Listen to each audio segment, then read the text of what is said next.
We had one last pitch with Marvel, and I wasn't confident about it at all. Kismet, that day, Hugh pulled over in his car, and he called. And when someone calls, you're like, who's dead? Who died? What happened? Do I have a fixer? I don't have a fixer. Why would I have a fixer? I can't cover this up for you, Hugh. I got all ahead of myself, and then Hugh just said, I want in. He's like, my gut. He asked himself, what do I want? If I could do anything, what do I want? And it was to play in the sandbox with Deadpool. And this is sort of where I talk to young filmmakers and people. I'm like, sometimes fake it till you make it is okay. Like, you don't have to have all the answers.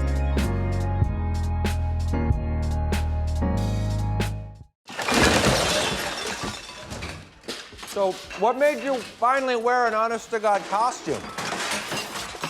Mine's red so they can't see me bleed. But I could see how yellow would be useful, too. Have you been checked for ADHD? But I've had several STDs, which were probably caused by ADHD. What are you looking for? Oh, hey, fuck. No. That's rubbing alcohol. You don't want to drink? Oh, yep, there you go. Fuck that liver. Good. Okay. What the fuck are those? Oh, back in civilian life, I wear a toupee, but nobody knows. Everybody knows. Welcome to the Actor's Side. He needs no introduction. Of course, his movie is Deadpool and Wolverine, breaking records again. The highest grossing live-action movie of this year. There's one other one, but it's animated, Inside Out. Maybe you'll overtake it. This is Ryan Reynolds. Welcome. Oh, thank you very much. I always get nervous when someone says he needs no introduction. I'm always, maybe it's just the Canadian in me. I'm like, no, please introduce me. Please say Phyllis Diller. Yeah. Please say Phyllis Diller. Thank you for that generous intro. I appreciate it. So many movies, so many great things, and I want to talk about a couple of them because two of my favorites are Free Guy and The Proposal that you've done in the past, too. Of course, everybody's talking about Deadpool and bringing that back successfully, which I didn't know you were going to be able to do when Disney bought Fox. Yeah. I didn't either. You didn't? No. What? How could I know? Yeah. How difficult was it, though? Because now you're really in that Marvel world, so. Yeah, you know, I say this quite a bit. I kind of think of it like a, you know, when people are talking about something as a post-mortem or after the fact, it's very easy to kind of slip into a TED Talk. Like, oh yes, okay, I identified this white space, I channeled it, I scaled it, and we grew it, and here we are, and I saw it all. The truth is, it's so many movies are, you know, you're basing your belief in the movie on faith, you're winging it a bit, you're relying on experience to tell the story, you're relying on taste, and then you're also really looking for, and this is something I have with Sean Levy and several other members of this crew that are key and super important, you have people who have an ability to sit with an uncomfortable problem much longer than most would. Yeah. And movies create a ton of uncomfortable problems that you want to solve with a real duty of care, and it's easy to just kind of go, oh, we'll just do that. So it was that kind of relentlessness that, you know, going in, you're like, it's going to be great. Yeah. I just don't know how great, and I don't know exactly what it all looks like right now. Even though we have an airtight script we wrote that was, you know, we were really proud to give Marvel a full, complete script that was a story that was self-contained. It wasn't a commercial for another movie.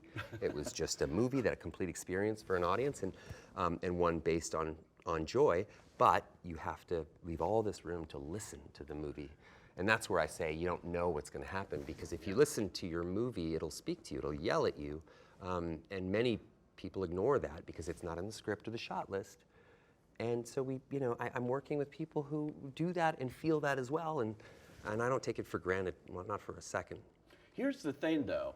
To do Deadpool and Wolverine, you got to have Wolverine. And he had said he killed himself off. Yeah. Logan, which was brilliant. It actually got nominated for an Academy Award for its screenplay. Yeah, rightly so. It's a masterpiece. Yeah. Brilliant movie and all of that. And he wasn't going to do it. I know you're good friends. Everyone knows that. But how difficult was it to convince him there was more in this? I don't, really to give you the straight dope on that, I always wanted a Deadpool and Wolverine movie. It's the first pitch I had. Kevin Feige. When Disney bought Fox, Yeah. and we were in that moment, I got this call to go to Marvel, and you get kind of excited. I mean, I've never, we've been in the 20th Century Fox universe.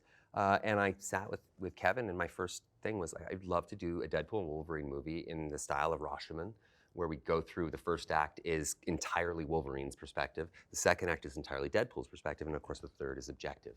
And the whole thing would be meant to sort of create pure joy and elation, and I have a game plan. And he just sort of stopped me halfway through and was like, no, Logan's dead. So let's move on. It's just like, okay. And then the next many years, I spent pitching different ideas. I pitched a Sundance movie, like a little tiny, like $3-4 million independent. A little indie movie? With Deadpool. All I need is the suit. I don't need, scale and scope and spectacle. We're just going character. Right. And the threshold too, because part of my job is to return the investment a studio makes in me. But so the threshold for a return on your investment will be very low, and a lot of fun and unexpected. And that's one thing I think that the genre misses sometimes is that unexpectedness. Right. But again, that was a no. I pitched a one where Deadpool is going after the hunter who killed Bambi's mom, but then ends up kind of loving the guy, and they sort of go on another event. Of course, I'm sure Disney loved that. I was told we don't touch Bambi. Yeah. I was like, oh, okay, all right, good to know. Sacred cow. But yeah, and then eventually we sort of came to a crossroads. We sort of ran out of not ideas, but it was like I just sort of with Sean and we had a different movie we could work on and create, and a lot of time was being eaten up here, and we had one last pitch with Marvel. And I wasn't confident about it at all. And I'm not, like Kismet, that day, Hugh pulled over in his car, August 22nd, I think, of 2022. Yeah. And he called. And when someone calls, you're like, who's dead? Who died? What happened? Do I have a fixer? I don't have a fixer. Why would I have a fixer? I can't cover this up for you, Hugh. I got all ahead of myself, and then Hugh just said, I want in. He's like, my gut. It's like, it's not a, he asked himself, what do I want? If I could do anything, what do I want? And it was to play in the sandbox with Deadpool. And that just launched, and this is sort of where I talk to young filmmakers and people. I'm like, sometimes fake it till you make it is okay. Like, you don't have to have all the answers. Like, you can really go in and just, and rely on conviction and hard work. But we pitched Kevin a Deadpool and Wolverine movie again. And I was nervous because I thought he'd shut me down halfway through. And we were kind of making it up as we were saying it. Like, I didn't have a plan. Right. I just had Hugh. So but largely the story that you see in the film is that pitch where Sean and I are just bullshitting.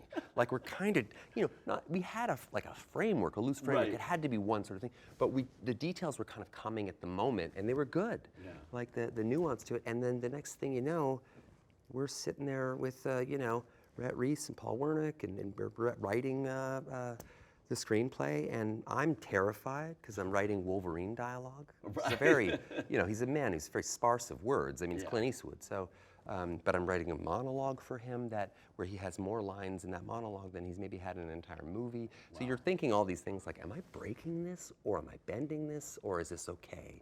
Yeah. And do you improv a lot on the set? Because, I mean, you're throwing out so many lines. You have to see this movie several times to catch it all. Yeah, occasionally. I think a lot of credit is given to me that I'm this improv. I'm not really. I write a lot of things. Oh. I write alts. Like, I will go, you'll see me on set in this suit, whipping out my phone and going into the notes section, and I have like 5 alts for me, 5 alts for Hugh, 5 alts for Emma Corrin, 5, so, and it's not me, I'm not imposing on them, I'm just saying, do any of these feel right? Right. And Hugh and all the folks are just so collaborative, and I think Hugh, the thing that we found that was most pivotal for the entire movie was really came from Hugh. Yeah. And it was just that he read the first draft, and he sent us a 15-minute voice memo that was just, like, that's an act of terrorism to send someone a 15-minute. You're just like, what? Yeah. Like, we couldn't figure out a way to do this in 1 minute. Right. But he was searching around for the why. Why is Wolverine here? Why am I, wearing this yellow suit? Because the fans will clap if he wears the yellow suit, but you still have to answer the question why.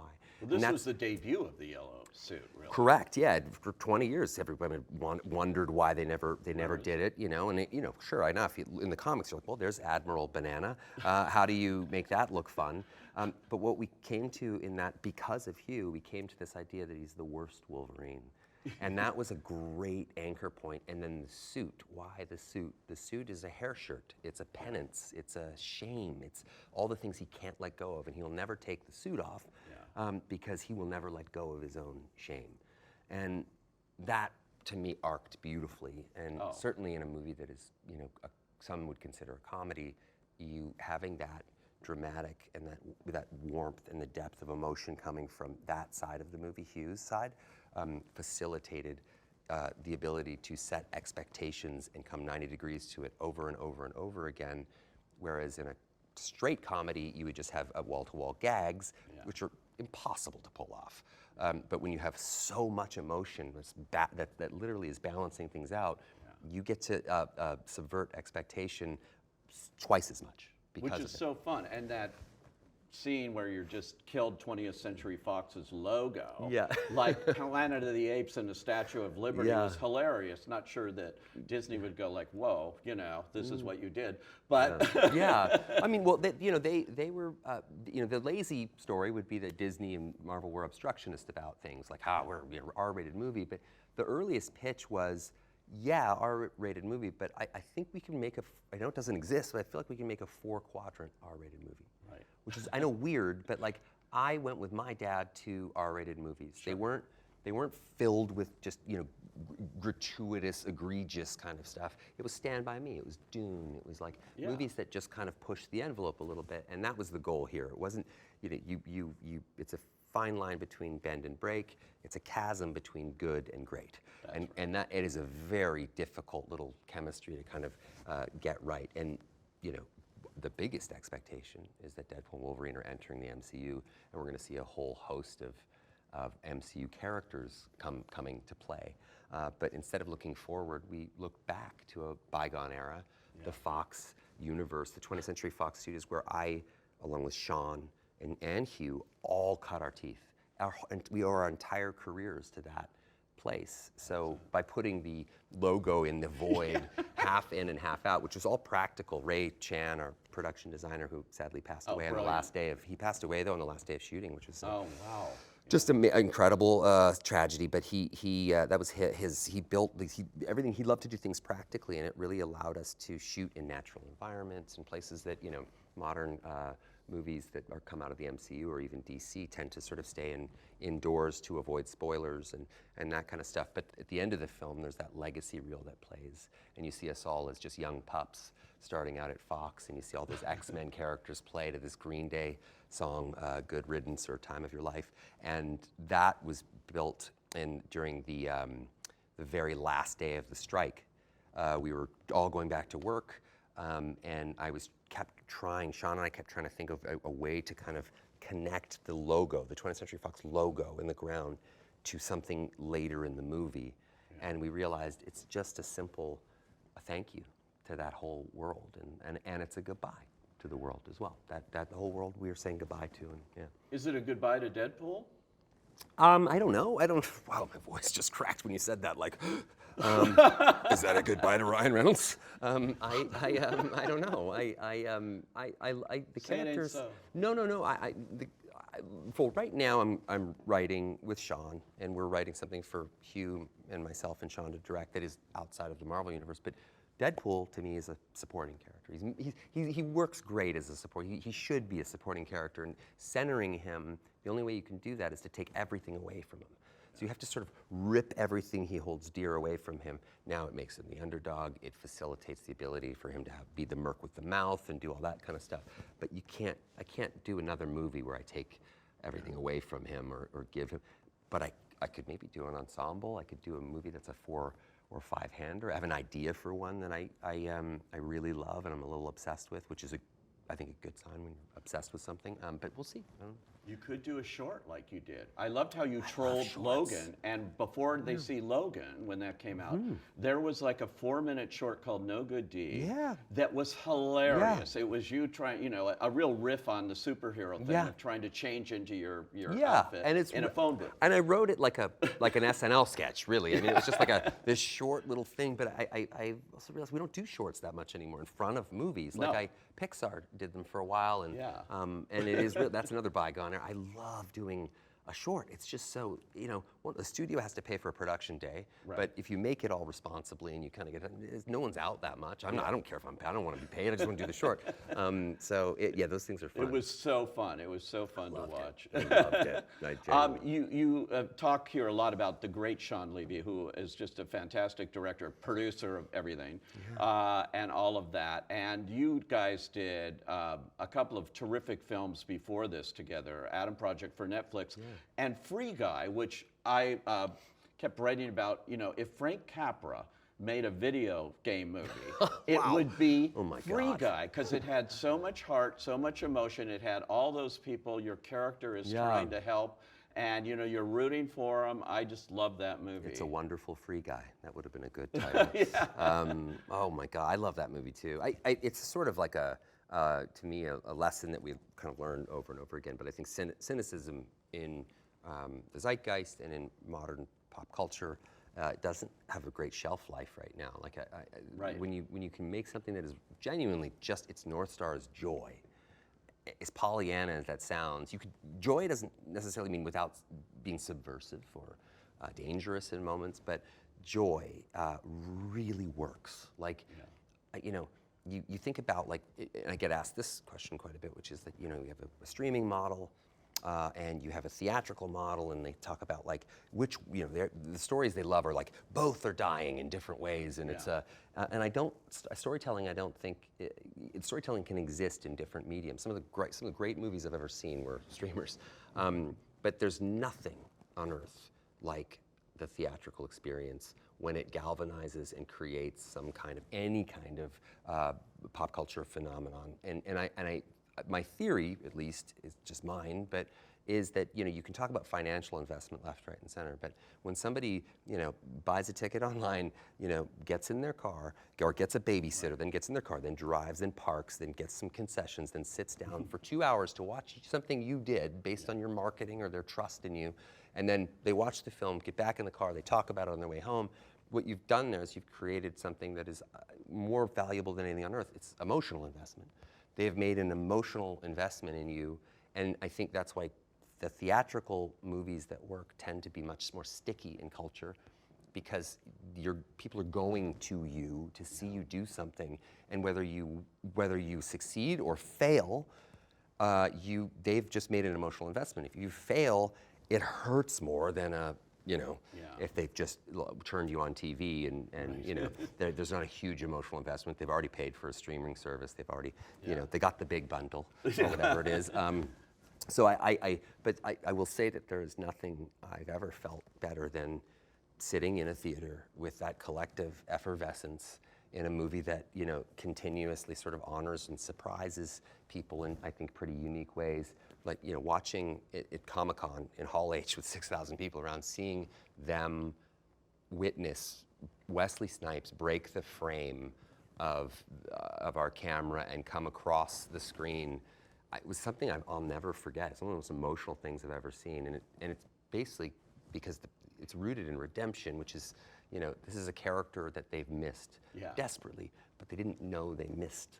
So it really, you know, and I've said this a few times before, it's one of the best things I've ever seen, and particularly with Wes, who, you know, I did Blade 3 with 700 years ago, and Blade Trinity, I know you did that in your superhero wannabe days. Sure, but also, like, you know, when you're young at that age, I was trying on personalities like shirts. You know, I didn't know what I was or who I was. I mean, my frontal lobe hadn't finished developing. I mean, I was like, you know, but without Wesley's Blade, there's actually I don't think there's an X-Men universe or an MCU, because Stephen Norrington, his first Blade movie, I think it was in '98, it changed the game. I mean, it was an R-rated.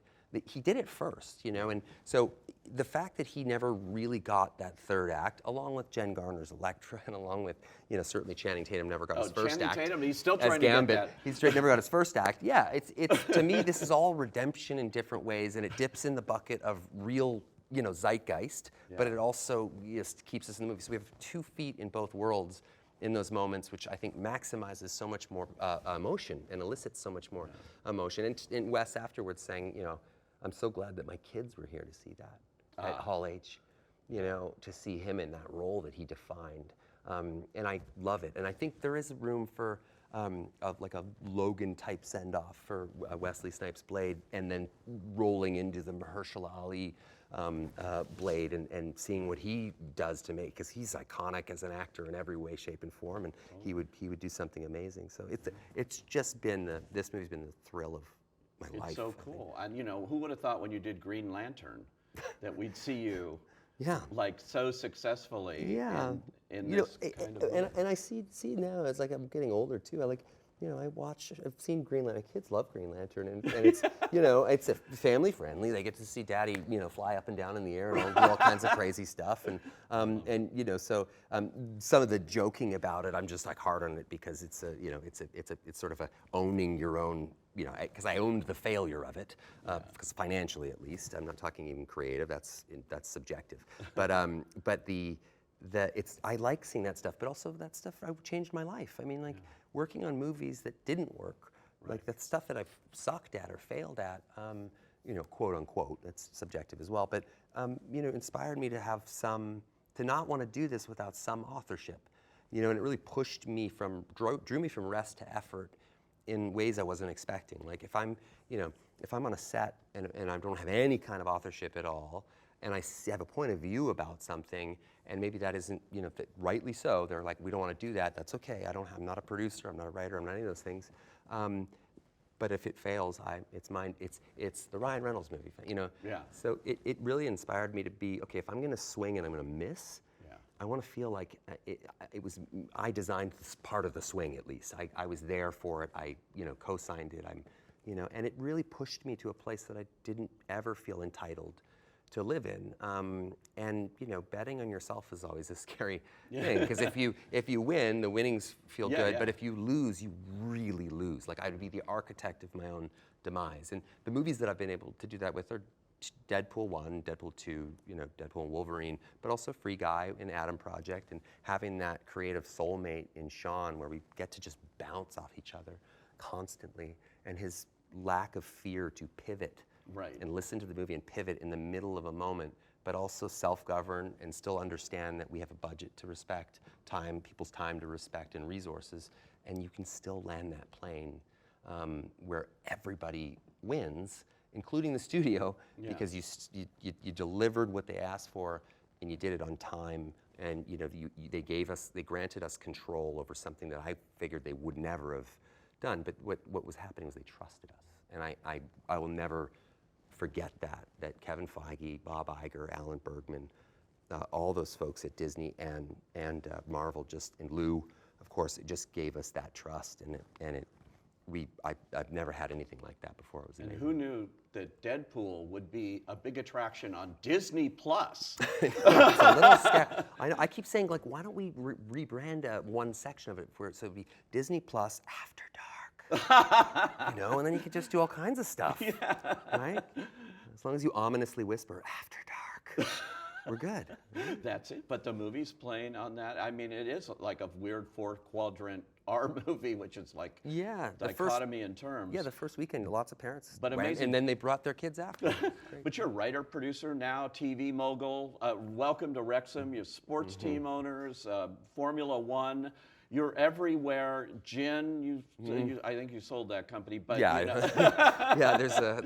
It feels like I'm omnipresent, but I have a lot of collaborators and wing people to help with some of those things. Not the least of which Rob McElhenney helping Wrexham. He and I going into that together. So then you've won your second Emmy for that show. It's just on that a was roll. Kind of a wild And Rob thing. was here, and he said, "Guess what? I was in Deadpool and Wolverine." And that a-hole cut me out. And you cut him out? The truth of that is, I kept, it's like one of those things where I needed an intervention. I kept that sequence alive for months longer than it should have, just to keep Rob in. And then finally somebody sort of came over and soberly said, it's time to let it go. And I went, okay.